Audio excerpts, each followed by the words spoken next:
আবার প্রশ্ন হলো সাহাবা কাদের বলা হয়, তারপরে তাবেঈন বা কারা, এই বিষয়ে যদি স্পষ্ট ব্যাখ্যা দিতেন।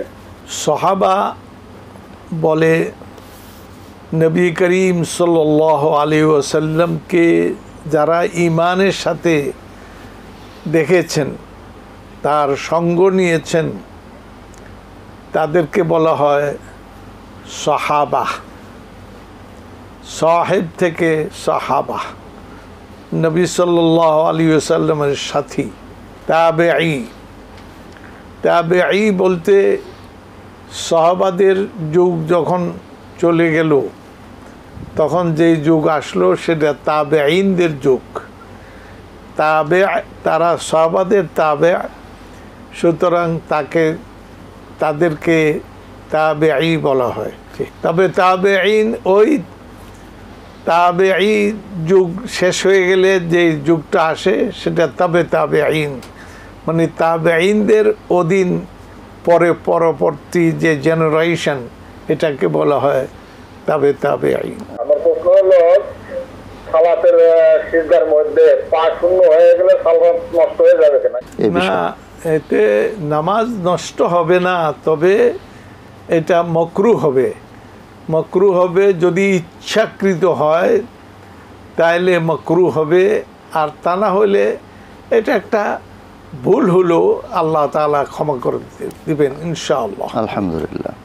সম্মানিত নায়েবে রাসূলদের কাছে আমার বিনীতভাবে জানার জন্য জিজ্ঞাসা, এই যে দুনিয়াতে পারিবারিক যে মায়ার বন্ধন, রক্তের যে টান, এটা পরকালেও বজায় থাকবে কিনা? আচ্ছা, জি।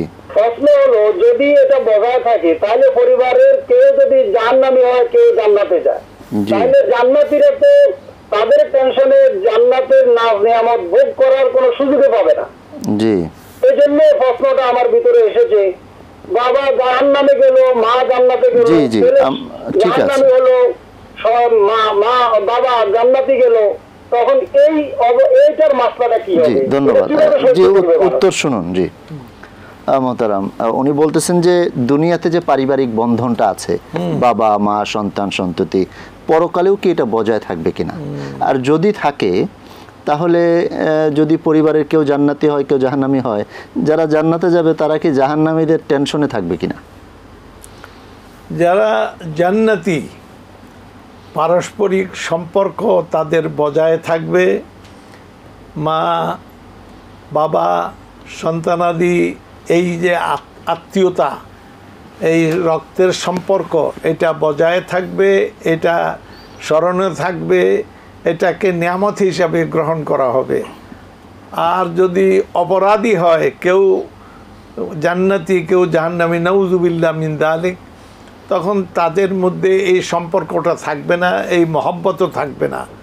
সুতরাং আল্লাহ তাআলা আমাদেরকে, আমাদের পরিবার পরিজন আত্মীয় স্বজনকে নিয়ে জান্নাতে আল্লাহ আমাদের তৌফিক দান করেন। আমিন।